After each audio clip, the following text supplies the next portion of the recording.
C from Canada. Yay. Thank you, Marty. Come on in. That's the best introduction I've had in a long time. I don't, and I certainly do not deserve that. Uh, but I tell you, Leslie, this sort of amorous feeling is mutual. You see, what happened was a number of years ago. For anybody who's just showed up in the last few years, our world shut down and we were unable to get together. And people like Leslie and group like this is one of the ones, right? This is one of the ones that popped up there in 2020, 2021 has been there ever since. And holding people together, some of the familiar faces that I see on here as a result of some of those meetings overseas where the time change was different. And, if I was like fooling around and not skipping work or something like that, I always had an opportunity to catch a meeting with you fine folks. And here we are in Barcelona, Spain. I don't know if there's a Spaniard on the whole page, but I most some of you guys are like a golf shot away from me, for God's sakes. And here we are meeting in Barcelona, Spain, and that's because of people like you, Les. That's guys like me who get the opportunity to come here and share. Sometimes, like Ralph, for example, sometimes the only time we're not here is because we're actually doing the same thing somewhere else. But when I see Deb and Jenny and Karen, and I see people like that that I've met over the years, and I think it's so lovely to see you here, and I welcome anybody here who's never now nobody put their hand up for the first 30 days, and you have to understand that I rely on somebody asking that question because I know that it tempers my talks every time I'm speaking. If the room was full of new people, it would be completely different talk than the probably the one I'm about to give. I wanted to be somewhat prepared, which is never good. It's never a good thing. My colleague, as I was walking the room, said, "What are you talking about?" And I said, "I don't know." He said, "How can you be going into a 40-minute talk and not know what you're talking about?" I said, "I'm imagining that maybe God knows what I'm going to talk about, or Leslie will tell me what she wants me to talk about. And either way, you guys who are here, who are taking your good time are going to have the same experience that I'm going to have. So let's just see where this goes. And for yourself, I ask that you employ an open mind. For yourself, I say, all right, let's just chill for a second here and think about this hour and think about this moment because we can move into something if we're not thinking about the bullshit that happened in our lives this morning or the crap that's going to come down at tonight or whatever the time zone you're in. Right here, right now is really what I wanted to talk about. It is what I want to talk about. Now, I have perceptions of my story, and those perceptions have changed. Like they changed significantly. I became friends with Sandy Beach, and I went down to see Sandy one time. We're having dinner, and Sandy says to me, "You know, Marty, the older I get, the better my childhood was." Have you ever heard such a thing? And I came in here, the poster child for the Children's Aid Society, a viciously beaten, violated young man. And I sat at all the discussion meetings and shared that stuff. And you guys let me and you patted me on the back. And all you women, oh my God, you just surrounded me with all of your hugs and perfume and taking me out for dinner and all that shit. I tell you, I milked that stuff for like not a long time, maybe 14 years. And so but the thing, but what happens is what matters in my life is right now. And Michelle from Guelph, she read it. We read how it works at a lot of meetings, so much so that sometimes the value and the power behind we dismiss it or we somehow get past it without really hearing what Michelle asked to ask anybody here, not the new guys, anybody here. You were asked a certain thing. It was a request that was made of you. It says, there is one who has all power, not some power or enough power to get me. There was one who has all power, which lives to the conclusion that perhaps I have very little or none. If there is one that has all power, then what am I left with? That one is God. And then it says, may you find him now. And I spoke a little bit about this in Guelph the other day, Michelle, is that there is no other time than right here, right now. There's no other time except the one that you imagine, the one that your ego starts to tell you about, the one that the storyline and the narrative starts to dictate in your head about, again, what happened this morning and what's going to happen later. But the admonition, the request, the seriousness of this moment spiritually is what Michelle asked you to do when she read it. She says, may you find him now. There's one that has all power. May you find him now. You're not going to find him through the words I speak. you're going to find him through the 3 or 4 seconds it takes to turn inward and say, okay, I'm going to let that stuff go and I'm going to be present. And you see, presence, is that not, is that really not what good spiritual living exists in? It exists in presence, being aware, being asleep, dream, or being awake, not just being awake. And we talk about awakening all the time, and sometimes we might pass it off as something that is little or not to be aimed for. But I'll tell you right now, it's like it's a pretty important thing to be awake because being asleep, and not a lot happens when you're asleep. Hey Deb, how long did I get out of there? I gotta get 4 minutes, and the coat comes off. So So let's just let's. Okay. I come from a damaged and broken place. In my own self-assessment and in my own story that I've told so many times, it gets mundane for me. But the new guys didn't put their hands up, or they're not here. So you people who have heard my story many times, wrapping it around and just sharing with you is that I had no idea the life that was going to befall me. I didn't know. I came up in this Irish Catholic home that was violent and vicious in its demeanor, but it was also fun and frivolous. We played music and guitars and fiddles, and we danced and we played 500 and we played crib and we played euchre and then we on close to the weekends and the whiskey and the booze would flow and as little kids we'd be beaten and smashed and put aside and we'd be ignored for days at times and this was the life I lived and I had no idea that that was not okay. I just had no idea. All the neighborhood houses were the same. You know, at 12 years old, I took my first drink of alcohol for the purposes of alcohol.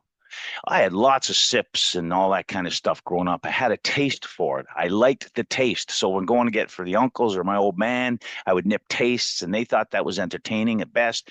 But 12 years old, I have my first couple of drinks and I get violently ill. I'm alone and I drink it and I get violently ill. But I knew that I was going to do that again. Like the what happened to me after a couple of beers, I had never ever experienced before. And the way I describe it is I had no idea how broken I was until I was fixed. I had no idea how damaged I was until I was repaired. And I had no idea how decimated and destroyed I was until I was healed. Alcohol did that for me. And I remember the moment it did that for me. And I began to pursue that with a vengeance. There's no like 12 and a half, 13 years old. I worked. I had a little job at the variety store and I stole money from there and all that. Drinking was on. Like I was drinking all the time. And I had alcoholism rampant in my family. So it wasn't like I stood out. It wasn't and my older brother was getting into all kinds of trouble. So all the heat was on him. And I skipped a grade. I was fairly bright, a pretty high IQ. I don't have it anymore, so I'm not bragging. I'm just saying, there's a lot of billy sticks and stuff to the head that's not there anymore. But I do know that I was advanced in school, and I enjoyed school, and I had a host of friends, and I played hockey, and I camped, and I fished, and I hunted, and I did all of those things. It was a Tom Sawyer lifestyle. That's how I describe it, Huck Finn. And I believe that I had this amazing sort of upbringing. 15 years old, I got my arms wrapped around a toilet seat like around a toilet. My head's resting on the toilet seat. And you remember the condensation on the toilet bowls? Do you remember like it's 5 o'clock in the morning? I'm burning up from withdrawal, and I've got my arms wrapped around the toilet seat. You guys remember that? That beautiful cold condensation. When I tell that story in big rooms and they're Al-Anons, the Al-Anons are going, "Ew, gross," and all the alkies are going, "Oh yeah, I remember that. Yeah, that was a good feeling. I like that." It's like I've got my head in the toilet and it's coming out both ends, and I'm 15, and I said, "I'm never, ever, ever, ever gonna do that again." And at 3 o'clock in the afternoon, I'm drinking my third Caesar, which in Canada here is it's vodka and clamato juice, clams and tomato. Very good for the stomach for you people down there who don't know. It's very good for you could pass a few of those by no matter how sick you were from drinking a few hours or a couple of days before. So I'm into my third or fourth one. And I'm in my third or fourth one, and then the thought occurs to me, "Hey man, you swore off of this morning. Didn't something happen?" And it was like dismissed. That 3 or 4 drink world was the world I always sought. It was the world I always sought. But for anybody who is new here or who's unsure about whether they be alcoholic or not, I can't stop when I start.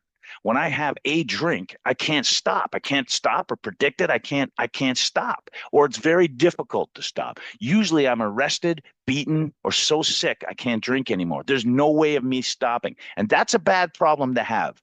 That is not the essence of our first step, but that is a bad problem to have. That's alcohol addiction. I drank with guys like that. Heavy drinkers have that same problem. Once they start, they can't stop. It's terrible, terrible thing. That's a terrible problem to have. You end up in all kinds of shitty circumstances that way, you know. But what's the solution to that problem? Solution to that problem is don't take the first drink. And for us, if that were possible, we certainly wouldn't need these meetings. Wouldn't need to be ongoing 38 years of doing this stuff. And that's just the way, so that's a bad problem. Have you stop drinking? Now, the thing about those guys, when those guys stop drinking, their life gets better. An alcoholic of my type, when I stop drinking, life gets worse. Tick, tick, tick, tick, tick. That's how the world exists for me. And when I stop drinking, it's just a matter of time before I drink again. And it doesn't matter. I've been in custody. I've been separated from alcohol. I've been in the hole. I've had days, I've had weeks, and I've had months of not drinking. But I'll always return to the drink. The greater aspect of my illness isn't that when I start, I cannot stop. It's that I'll always drink again. Why? Because I'm powerless. And powerlessness is the only issue in AA.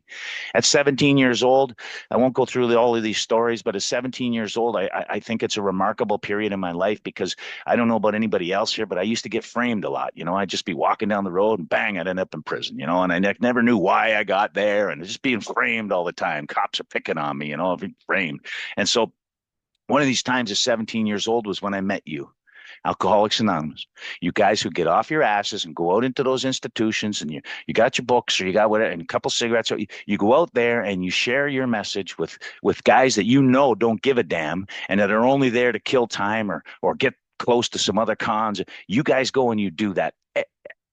I owe you my life. I'll always say thank you to you for that. And at 17 years old, I met one of you guys. And I was 17, he was like 104.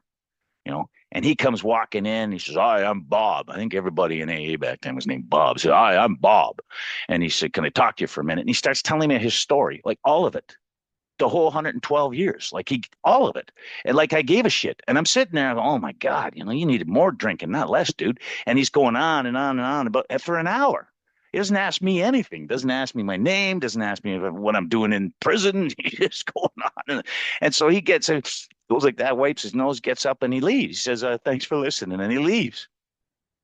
I said to the copper, I says, "What the hell was that?" He said, "That's what the A&As. Those were the A&As. I said, "Well, don't let those freaks in here again, man." And I don't know why he came and saw me. I didn't put my name on any list and ask for the A&As to come in and see me. I didn't even know I had a problem. I was 17 years old. I had lots of life left, lots of gumption. I had I had lots of game. I had lots of stuff to go. So anyway, I find out years later. I tell you, the reason I won't take that out of my story is because, again, you guys came to me. I didn't come to the doors of AA. This guy came to me. And years later, I'm in an Alcoholics Anonymous meeting. I see the old buzzer over in the corner, and he's making up the shittiest cup of coffee you ever had in your life. And now he's about 136. And I walk up behind him and I said, "Hi, hey, Bob." And he turns around and he says, "Hi, how you doing, son?" I said, "Not bad." I said, "Hey, do you remember?" And he goes, "No, I don't remember." And I gave him some more descriptions. And he said, "Oh, I remember that. Yeah, I remember that." And I said, "Well, why me? Why me?" He said, "Well, it had nothing to do with you." He said, "I was having a shitty day and I went to the jail and said, 'You got a drunk here?' And they gave me you." That's it. That's the Alcoholics Anonymous. That's it. There's the big secret anybody knew here. That's the big reveal. It's like, what? Really? Like, we talk about altruism here like there's something that we do that's, whatever. That's not how it works. It's like, well, I'll come back to that in a second. It's always about our legwork. It's always about what we do, but it's with others. That's all there is to it. And he didn't even know who I was. He was having a bad day and he came in and he shared his story. That's it. That's AA. That's the altruism of AA. Very quickly, I'll run through this. 19 years old, I end up in a federal penitentiary again, framed, and but this time a little more significantly, and I'm going to be there for a while. And so you folks in the Kitchener, Cornwall, or the Kingston, Cornwall area, Bath, Millhaven, like I lived there 3.5 years, and apparently it's very beautiful. But I didn't get a taste of it really. But it was an experience where, as a young man, I went into this prison, and shortly after was diagnosed sociopathic, and so I have this label on me. I don't play well with others. I end up in the hole a lot. There's a lot of violence that surrounds me, and it's not just in external violence; it's internal violence. I'm not talking about doing harm to myself. I'm talking about an absolute. When they say restless, irritable, and discontent, that is a mild form of the condition that I had.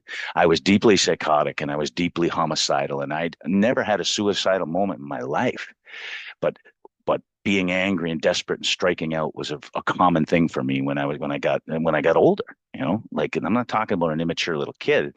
Those markers were there, but when I got older, it wasn't good. And I thought I was in my and so I have these moments of clarity. I'll call them, walking in the yard in the night with a headset on and looking up at the stars and thinking to myself, this is my lot. I guess this is the way my life is going to go. And just I condemn myself. Like, we're asked later to sincerely take a position to accept this power, but at this time I'm condemning myself to the idea that I'm alone and I'm desperate and it's always going to be this way. So fast forward a number of years, like what happens is another Alcoholics Anonymous member rears his head in my life. And by virtue of that happening, I meet you. I meet you at sometime in 1985, 86. I meet you in Kingston, Ontario at a roundup, at a convention. My first Alcoholics Anonymous endeavor was at a roundup where there was 226 million people there.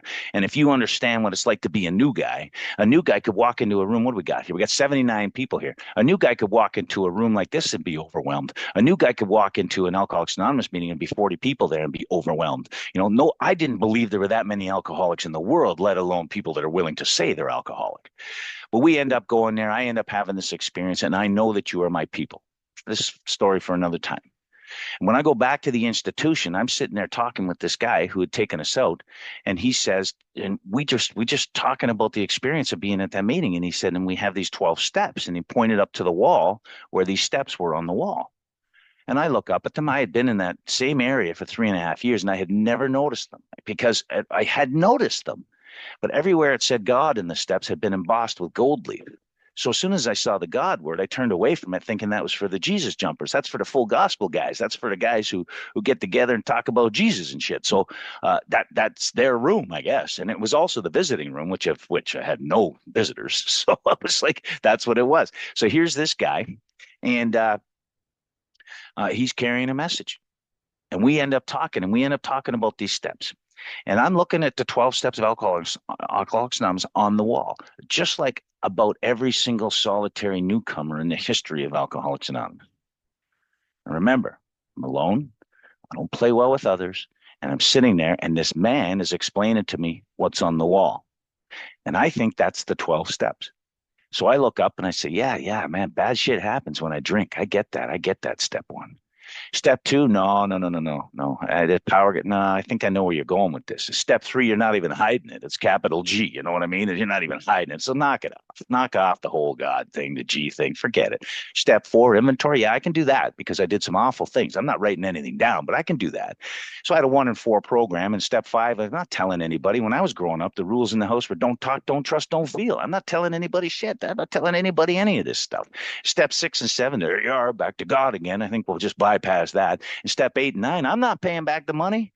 Whose idea was that? That's insane. I'm not paying back the money. And step 10, the mystery of my life today. It's quite simply the wonder of my life today is step 10. And I hope to land on that before I close off today.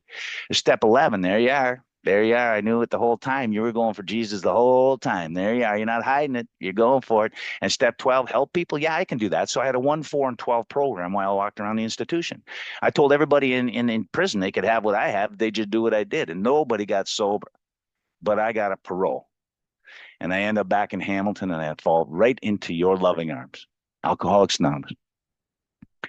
And that was sometime around the late year 86, early 87. So that's when I'm coming out of prison and fall and right into AA, and I'm going to meetings, and I'm going to tell you straight up, I've loved you from the day I met you. I have loved Alcoholics Anonymous from day one. I say a lot of stuff online. I say a lot of stuff. Sometimes I can even be controversial, but I'll tell you something right now. I have never not loved Alcoholics Anonymous with all of my heart. I have been in since day one. And I came to your meetings every single day, a couple a day, and I loved it. I joined a group, and shortly after I joined the group, everybody quit or left. I don't take it personally. Just I'm going to assume it was a coincidence. But for the next several years, I had the keys and I ran this group and I ran this tight ass group that was like powerful, powerful fellowship. Oh my God, we were doing all kinds of stuff together. It was amazing. It was amazing. All kinds of topic meetings and all kinds. It was wonderful, wonderful AA love. A lot of love, a lot of love in the room in the AA meetings back then. And fights too. I mean, there was a Saturday night fight meeting. It was called Saturday Night Fights. And on the Friday night, it'd get all set up with something somebody said at the table. And then the next night, everybody show up at the same Saturday night meetings. The tables would come over and there'd be a little Donnybrook. And I would think to myself, this feels like my family of origin. I really like it here. And I loved AA from the get go. You're crazy people, you're nutty people. I get you. And I talked about this in my tolerance talk the other day in Guelph. I get you. But the beauty of this thing is you get me. I think about tolerance not as that I have to learn how to tolerate people. I think about tolerance as, man, I am so grateful that you people tolerated me. That is the amazing thing about Alcoholics Anonymous. You tolerated me. So I'm going to these meetings and I'm loving every minute of it and get into these service positions and I start doing stuff in Alcoholics Anonymous. Of course, I'm setting up the chairs and making the coffee and cleaning the ashtrays. I go through all of that stuff and I do it naturally. I just doing it naturally. It's not like somebody's telling me what to do. I'm doing it because that's what other people were doing. I want to drink and I'm not fighting it. On July the 16th, 1987, I dropped to my knees in a cell and I screamed, I don't want to live like this. I don't want to live like this anymore. And I heard a voice say, you don't have to. And my life changed. The obsession to drink was removed from me. And now I'm pounding your meetings with that message, understanding that I've been freed for a purpose. And I talk a lot. So I'm sponsoring tons of guys. Tons of guys. Like I'm fresh out of prison and I'm sponsoring grown men and I'm giving advice on relationships. My whole adolescence and young adulthood was in prison. I'm giving them marriage counseling and I'm giving them financial counseling. I'm a shitty bank robber and I'm giving them financial counseling. And they're taking it. They're listening. They're calling me for it on the regular. And I'm just saying, well, no problem. I'll hang on to your money for you. AA was a beautiful thing back then, when we were all nutty and innocent.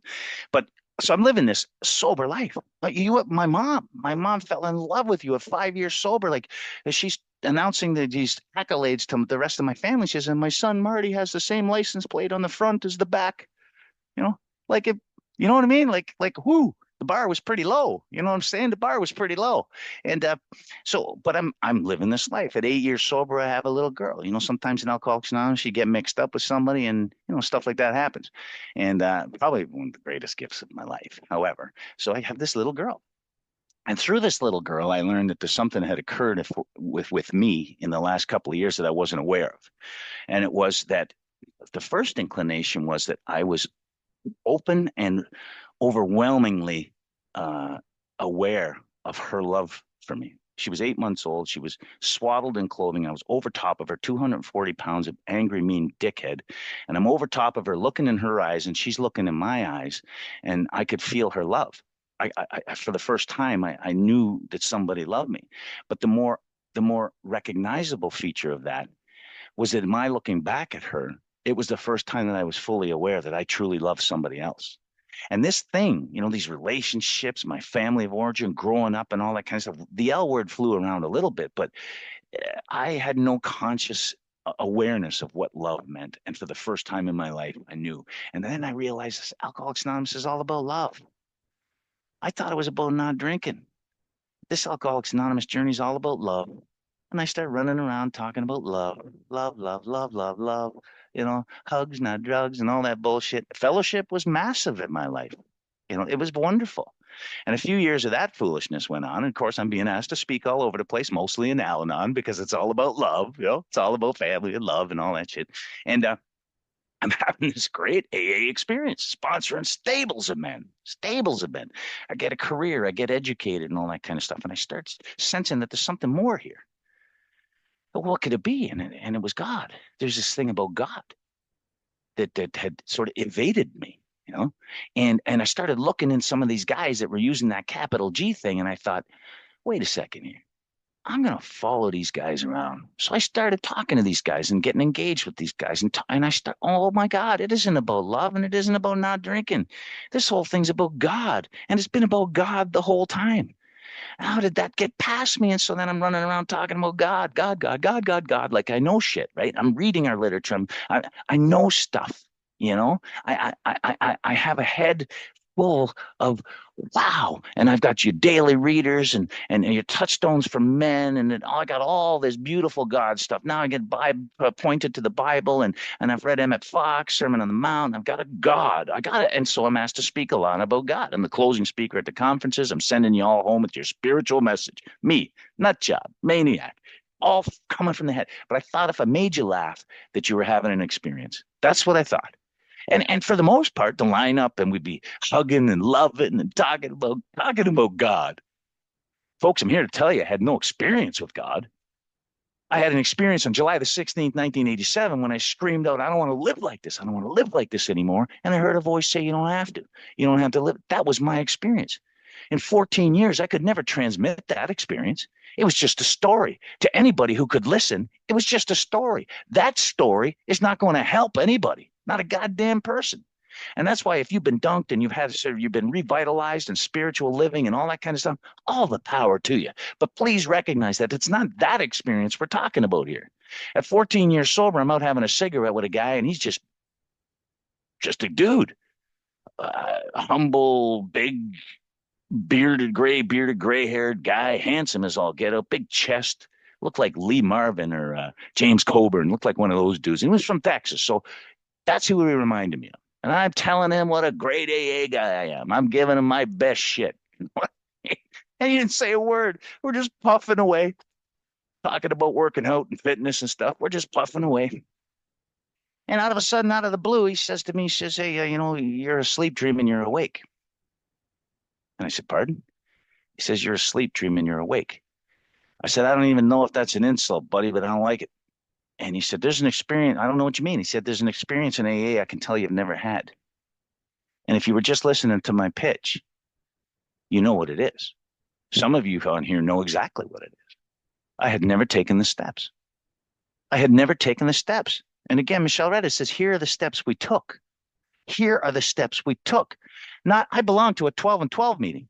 And we sat at the back room and we read that literature. We read that every single week. And I mean, I got good at it. I memorized the 12 and 12. I got good at it. I knew what was in there. And there was a couple of things. I was probably 8 years sober and got invited to my family's at Christmas for the first time. And I thought to myself in reading the eighth and ninth step that I had actually made amends. I began to consume myself with this idea that I was taking these steps. My life had changed. So obviously I'd taken a third step. I had never written an inventory. I had never shared anything with anybody else. I was still at 8 years sober, blowing up cars for an income. I was still a nefarious player, hitting on chicks, going to meetings all the time, and breaking hearts and causing trouble all over the place. It was the nature of my being, selfishness and self-centeredness. Nobody ever pointed that out to me. Nobody. And this guy says you're asleep, Trim, and you're awake. I don't know what that means. I can tell there's an experience in AA you've never had. If you want to have it, I'll help you with it right now. And I said, right now, how I entered into this talk, I can help you with it. I'm 14 years sober. I can help you with that right now. I said, that's blasphemy. I didn't get sick overnight. I'm not going to get well overnight. You hear that lip flapping party line AA bullshit before? That's stupid. Every single one of us who are sober can recognize that one day I was one way and the next I was another. Everyone here. Yet we say that stupid shit like it's in AA, like it's a part of our thing, and it's not. This magic man, may you find him now, eh? Michelle, may you find him now. So he says, follow me up. And I follow him up to the room. He qualifies me as an alcoholic for the first time ever. Powerlessness, he says, that's the only issue. You either are or you aren't. And your life's unmanageable by you, obviously, with all the things you just told me about. Your life's unmanageable by you. You need another manager. And he said, do you now believe you're willing to believe? I said, there's got to be something. And he said, well, your proposition's a little later. He says, God is either everything or else he's nothing. What's your choice? I said, it's got to be everything. And I started to cry. And he started talking to me about selfishness and self-centeredness. The closing speaker, 14 years sober. I know it all. I know it all. And he starts talking to me about stuff I'd never heard of before. He talks selfishness, self-centeredness. That's the root of your troubles. We have a conversation about that. And he said, would you say a prayer with me? And I said, well, yeah, I don't know any, but would you say a prayer with me? And he says, God, I offer myself to thee to build with me. And I'm thinking, where is he getting this shit? This is awesome. Where is he getting this stuff? 14 years in Alcoholics Anonymous, I had never opened a big book. Just so happens to be the number one possession in my life right now is my Alcoholics Anonymous big book. If my house was on fire, I would run back in there and grab my big book. I'd go back in there and get my hockey gear and my fishing gear. I would then go back in there and I would get my dog. And then I would go back in there and wake my family up. Number one possession that I have in recovery. Anyway, so I'm living this life and I don't even know I'm asleep, dreaming I'm awake. And he and I say that prayer. And when I got up off the floor, when I got up, because he cleared the coffee table away, when I got up with him and I hugged him when I stood, my tears had evaporated off of my cheeks because they were there. They were heavy. And so was my heart and my shoulders, just like I was in July the 16th, 1987. And something happened in that moment where I knew that now I'd had a spiritual experience as a result of something different. Now I knew I'd had a spiritual experience as a result of something different, which was sincerely taking a position that he is the father, I am the child. He is the principal, I am the agent. He is the director, I'm the actor. He's a teacher, I'm the student. You get it? You get the subjectivity of that position? Now I'm going to embark on this and do this in his name. I write a 4-step inventory. I asked Mark if he can hear it. He hasn't got the time to hear it, but says, I need to do this right away. I find another guy in my local area and I do a 5th step. First time in Alcoholics Anonymous, I do a 4th and 5th step at 14 years sobriety. I enter into that hour. I sit down and reflect on what's going on here. And I'm really happy with what's going on because I can feel a transition inside of my head and heart. And I'm talking about, some of us tried to hold on to old ideas. I'm talking about a release of all of those old ideas. I knew I was a blank slate at 14 years sober. And anybody that knows me will tell you that. Anybody that's been around all those years is that one day I was one way and the next I was another. And I've never been the same since. And each day it's been moving forward to try and get closer in an understanding of that spiritual experience. So I start knocking on doors and making amends. And I love those stories of amends because the courage behind that can only come from a power greater than myself. Every single part of me wants to rationalize and sort of justify my way out of an amend. And every part of inside of me spiritually was pushing me forward and saying, take your lumps and it's going to be rewarding. It's going to be good. And I found that it's good. So it's kind of like Sandy talks about in step 10. It's I continue to look where I'm wrong. I get up and I try to find ways in which I'm wrong. Why? Because I always feel so goddamn better right after it's remedied. Isn't that weird? It's kind of like having a cut in your hand and going, damn, that hurts. And it does hurt. But you know that, hey, man, this is going to heal. It's going to get itchy and it's going to feel pretty good. It's going to feel good again. And that's what happens. That's continuously what happens. Some of you were with me when I talk about the 10th step when my daughter Sarah hung herself. And I talk about that because in the moment, in the now, I was able to get free. So this is terrible news. You get that your daughter attempted suicide and she didn't die, but she almost killed herself and she was ruined after that. Her mental status, and she was terribly, terribly beaten by that. But in that moment, I share that story that boom, I got in the middle of that, like within 40 minutes. The man in the car that got the news smashed the car. Damn, like I forget how long I was sober. I might have been 24 years sober, and I lost my shit. I lost my shit. Destroyed everything inside. And maybe it's later than that, maybe 20, 27 or 28 years old. And all I did was follow the tenets of the 10th step. And if you people don't know what that is, I haven't got the time to get into it, but I followed the tenets of the 10th step without even knowing I was following the tenets of the 10th step. Why? Because I had followed the tenets of the 10th step for years, preparing for when this stuff actually mattered.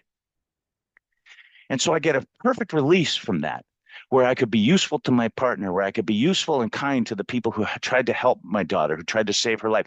I could be kind and useful. And the very next day, just like my buddy Ralph here, or Ronnie, who's here, who lost his mom, like he was there yesterday morning giving up this shit. He was there yesterday morning telling you about a power that exists that can relieve you of everything. And yet you're sitting here with your maudlin bullshit, with your problems, all your problems. You know what I mean? We got problems. You don't have any problems. There are no problems. The 10th step doesn't allow for it. It says when these crop up, what? Problems. When problems crop up, what do? I get in between that right there. I get free of it right here, right now. And anybody who is on this screen who has problems, you need to know you don't have any right now.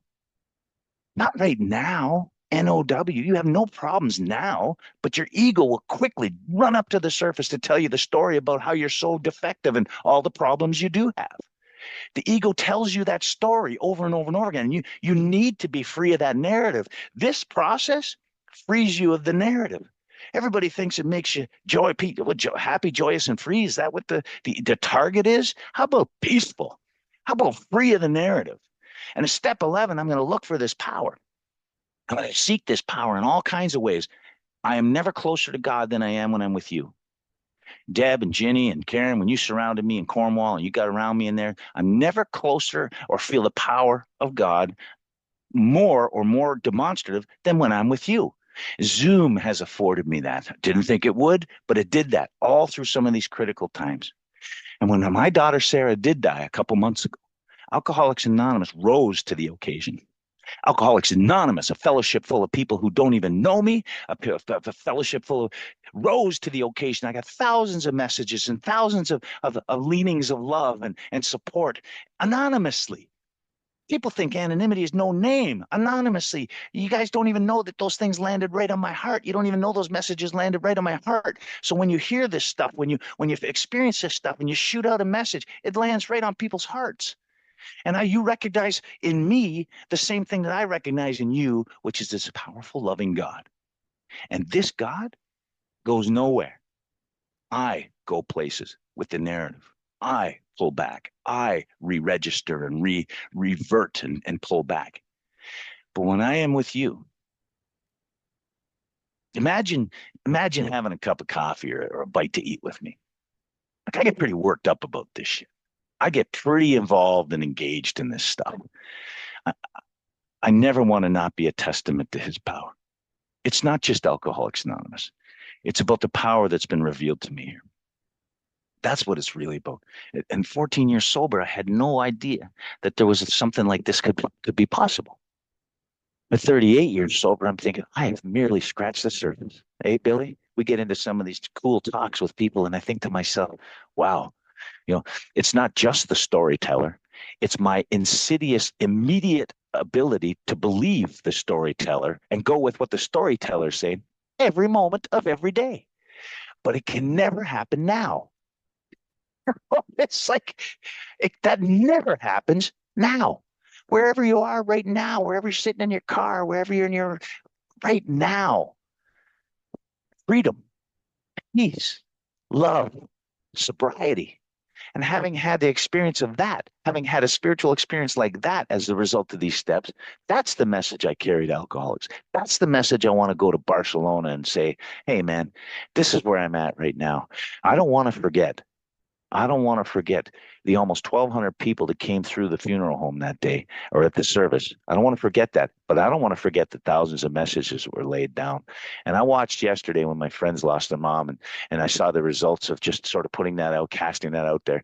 It was like an overwhelming foundation of love and support here with people that you get close to in a strange sort of way because the language of the heart, because there's a connection there.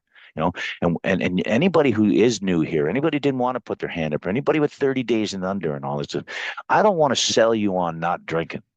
I know that alcoholism, uh, alcohol probably saved me from dying of alcoholism. That, because it demands treatment. My alcoholism demands treatment. And sometimes it looks awful, and the manifestations of self or resentment, fear, and sex conduct. But later on in my life, in my sobriety, I'm almost done. Someone just say something to me? 3 minutes? 2 minutes? 2 minutes, right?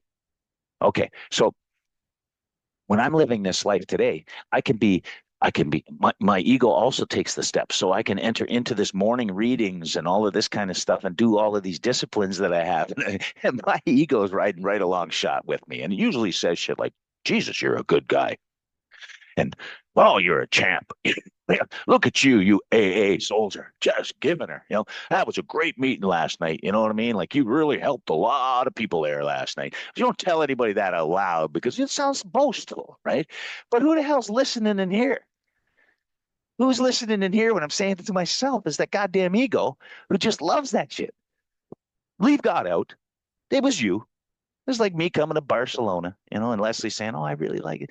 I have no idea, Leslie. I'm an insane man. I'm just an insane man. And if we ever get together live, not only will you see that, I hope you'll appreciate it and love it like kind of like I do. Because I'm not right in the head. I have constant work to do.